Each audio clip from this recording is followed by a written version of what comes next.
अब देखो क्या उमड़ रहा है अंदर से। अब तुम गाओ। लूट गई यारी में, प्रेम के बीमारी में,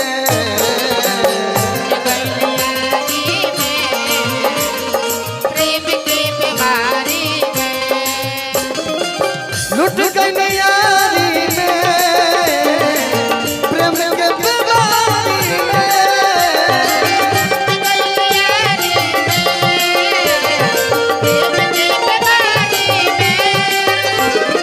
लूट गई यारी में, प्रेम के बीमारी, लूट गई हो, मिल के करार हो गई घर के पिछुआरी में।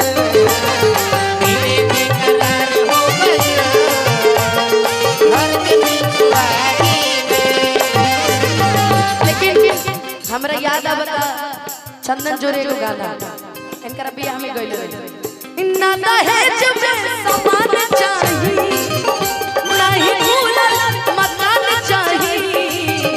इनकर बाबूजी बड़ा दिलदार है।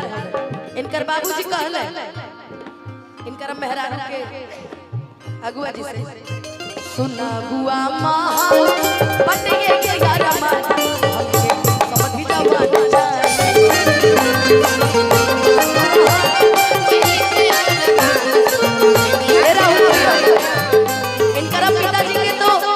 समझन जवान चाहिए ना। यहाँ के काम मत समझिया। यहाँ के कहने के सुना बुआ पापा के तो ठीक बा हमार सुना सुना या बुआ माँ आपा चंदन के अरमा एगो साली सयान चाहिए।